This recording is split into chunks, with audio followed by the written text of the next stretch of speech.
오늘 우리에게 주신 하나님의 말씀은 시편 48편 1절에서 14절 말씀입니다.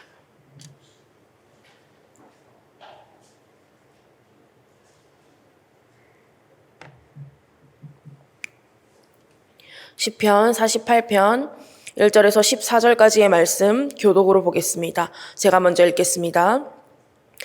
여호와는 위대하시니 우리 하나님의 성 거룩한 산에서 극진히 찬양받으시리로다.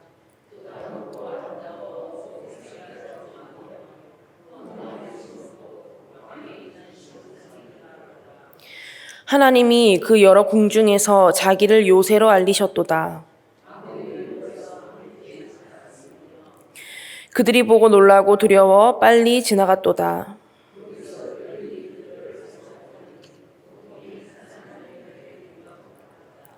주께서 동풍으로 다시스의 배를 깨뜨리시도다.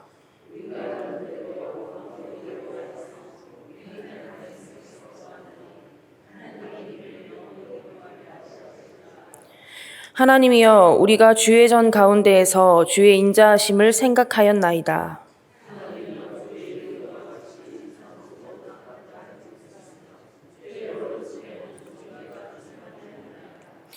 주의 심판으로 말미암아 시온산은 기뻐하고 유다의 딸들은 즐거워할지어다.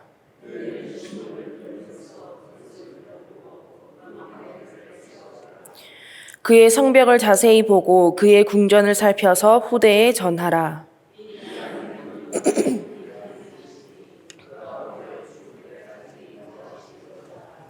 아멘. 할렐루야. 오늘도 하나님의 말씀을 통해 풍성한 은혜 누리시기를 축복합니다. 오늘 본문 말씀에 나오는 시온이라는 표현은 우리에게 굉장히 익숙한 표현입니다. 찬양 가사에도 나올 만큼 익숙한 표현인데, 여기서 시온성은 쉽게 이야기하면 성전을 뜻하는 것이고, 시온산은 그 성전이 있는 산이나 언덕을 의미합니다. 그런데 오늘 말씀을 가만히 보시면 이 찬양하는 시인이 시온성과 시온선을 찬양할 때에 굉장히 최상의 표현을 사용한 것을 알 수가 있습니다. 오늘 본문 2절 말씀을 다시 한번 보십시오. 터가 높고 아름다워 온 세계가 즐거워하며 큰 왕의 성 곧 북방에 있는 시온산이 그러하도다. 그렇다면 이 시인의 말처럼 시온의 터가 아름답고 온 세계가 다 즐거워하고 큰 왕의 성이라고 불릴 만큼 이 시온성과 시온산을 찬양할 수 있는 이유가 무엇일까요?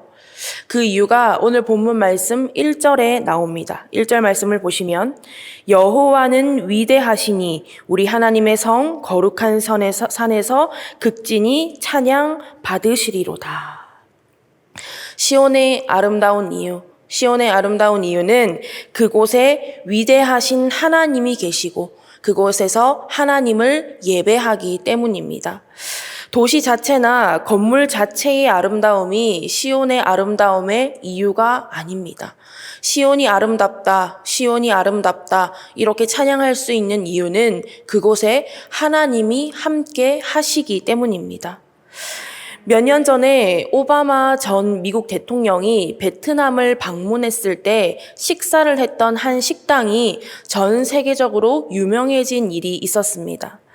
큰 식당도 아닙니다. 그냥 평범한 베트남 음식을 파는 베트남 맛집이었는데 이 오바마 미국 대통령이 식사를 하는 그 사진이 인터넷에 올라오게 되었고 그 일로 굉장히 유명해지게 되었습니다. 그래서 그 식당은 그냥 식당에서 미국 대통령이 다녀간 식당이라는 이름을 가지게 되었습니다.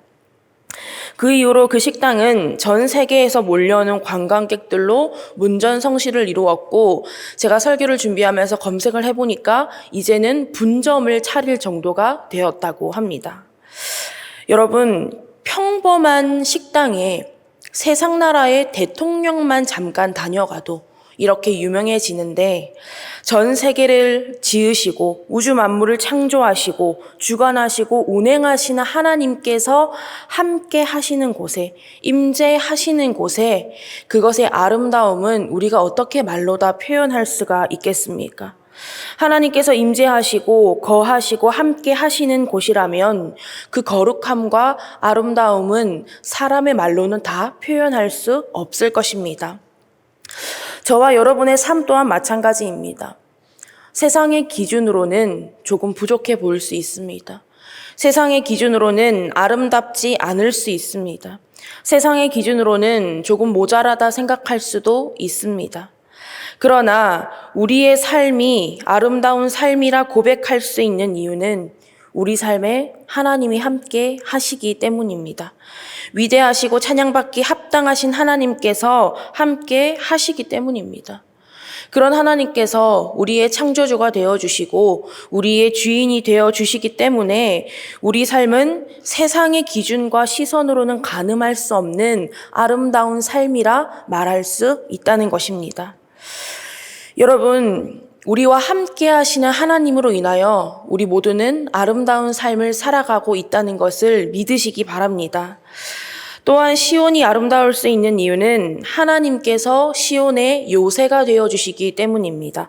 본문 3절에서 5절 말씀을 다시 한번 보겠습니다. 하나님이 그 여러 궁중에서 자기를 요새로 알리셨도다. 왕들이 모여서 함께 지나갔으며 그들이 보고 놀라고 두려워 빨리 지나갔도다. 하나님께서 시온의 요새가 되어주시기에 세상에 크고 높다 하는 왕들이 전부 놀라서 피하고 도망했다고 합니다. 8절 말씀도 보십시오. 우리가 들은 대로 만군의 여호와의 성, 우리 하나님의 성에서 보았나니 하나님이 이를 영원히 견고하게 하시리로다. 하나님께서 시온에 계시기 때문에 시온이 영원히 견고할 수 있다는 말씀입니다. 저와 여러분의 삶 또한 마찬가지입니다. 여러분의 삶을 견고하게 하는 것이 무엇입니까? 세상 사람들은 견고한 삶, 안정적인 삶을 만들기 위해서는 다른 무엇보다도 물질적으로 풍요로워야 한다고 말합니다. 그 물질이 삶의 요새라고 이야기를 합니다. 실제로 이런 말이 있습니다. 혹 들어보셨을 수도 있을 텐데요. 살찐 통장 잔고에서 진정한 여유가 나온다. 내 삶이 견고할 수 있는 이유, 안정적일 수 있는 이유가 물질의 풍요로움이라는 이야기입니다. 어렸을 때부터도 어른들에게 이런 말을 들으면서 자랍니다. 나중에 힘들지 않으려면, 나중에 고생하지 않으려면 공부 열심히 해야 하는데 그 이유가 뭐라고 이야기합니까? 성공해서 물질적으로 풍요로워야 되기 때문이라고 말합니다. 그것이 목적과 이유라고 이야기를 하는 겁니다.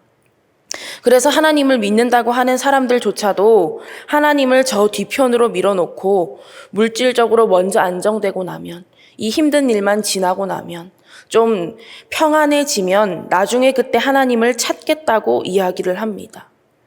물론 물질이 없어서는 안 됩니다. 우리가 삶을 살아가는데 물질은 필요합니다. 그러나 그것이 우리 삶의 전부가 되어서도 안 되고, 우리 삶의 목적과 이유가 되어서도 안 되고, 우리 삶의 주인이 되어서도 안 됩니다. 우리가 하나님을 믿는다고 하면서 하나님이 아닌 다른 것에서 삶의 견고함을 찾고 안정을 찾고 그것만 붙들고 의지한다면 그것은 하나님을 진정으로 믿는다고 할 수 없습니다. 물질뿐만 아니라 그것이 무엇이 되었든지 간에 하나님 외에 내 삶의 요새요, 나의 삶의 피난처가 될 수 있다고 하는 것이 우리에게 있어서는 안 됩니다. 여러분 기억하십시오. 우리 삶의 진정한 요새요 피난처는 오직 하나님 한 분이십니다. 오직 하나님만이 우리 삶의 요새 되어주시고 피난처가 되어주시는 줄 믿습니다. 그렇게 하나님만을 붙들고 의지할 때에 우리 삶이 가장 평안하고 세상이 줄 수 없는 평안함을 누릴 수 있는 것을 믿으시기 바랍니다. 그렇다면 시온을 아름답게 하시고 우리 삶을 아름답게 하시고 또한 우리 삶의 요새요 피난처가 되어주시는 하나님의 인자하심과 위대하심을 우리가 알고 믿는다면 우리는 어떻게 해야 할까요? 오늘 본문 12절과 13절 말씀을 보겠습니다. 너희는 시온을 돌면서 그곳을 둘러보고 그 망대들을 세어보라. 그의 성벽을 자세히 보고 그의 궁전을 살펴서 후대에 전하라. 하나님께서 어떻게 시온을 아름답게 하시고 지키시는지를 후대에 전하라는 말씀입니다. 우리 또한 마찬가지입니다. 하나님으로 인하여서 우리의 삶이 어떻게 아름다워졌는지를 전해야 합니다. 하나님께서 우리와 함께 하심으로 인하여 우리 삶이 얼마나 아름다워졌고, 하나님께서 우리 삶의 요새요 피난처가 되어주심으로 말미암아 우리 삶이 어떻게 견고해졌고 평안해졌는지를 전해야 하는 것입니다. 그래서 이 아름다운 삶의 기쁨을 더 많은 사람들이 경험하고 누릴 수 있도록 우리는 이것을 전해야 합니다. 맛있는 음식을 먹거나 예쁜 곳을 보면 생각나는 사람이 있고 그 사람과 함께 오고 싶은 그런 사람이 있지 않으십니까? 왜 그렇죠? 그 사람도 이 맛있는 음식을 함께 먹고 그 사람도 이 아름다운 것을 함께 보면서 그 기쁨을 함께 누리고 경험하고 싶기 때문입니다. 그렇듯이 하나님으로 인하여 얻을 수 있는 이 아름다운 삶의 기쁨을 아직도 모르는 사람이 있다면 그 사람에게 이 아름다운 삶의 기쁨을 전하고 그 사람과 함께 하나님으로 인하여 기쁜 삶을 경험할 수 있어야 한다는 것입니다. 그러기 위해서는 누가 먼저 그 아름다운 삶의 기쁨을 경험하고 누려야 합니까? 저와 여러분이 먼저 경험하고 누려야 하는 것입니다. 우리가 먼저 우리와 함께 하시고 우리의 요새요 피난처가 되어주시는 하나님을 경험해야만 합니다.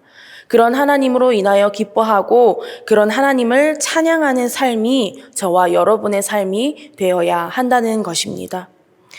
마지막으로 시온을 아름답게 하시듯 우리의 삶을 아름답게 하시는 하나님께서는 어떤 하나님이시라고 오늘 말씀에서 이야기하고 있습니까? 본문 14절 말씀을 보십시오.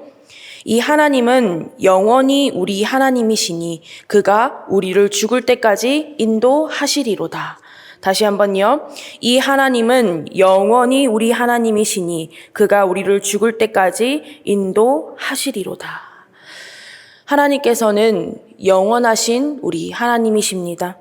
우리를 죽을 때까지 인도하시고 육신의 죽음 이후에도 영원한 삶을 허락하여 주시는 영원한 우리 하나님이신 줄 믿습니다.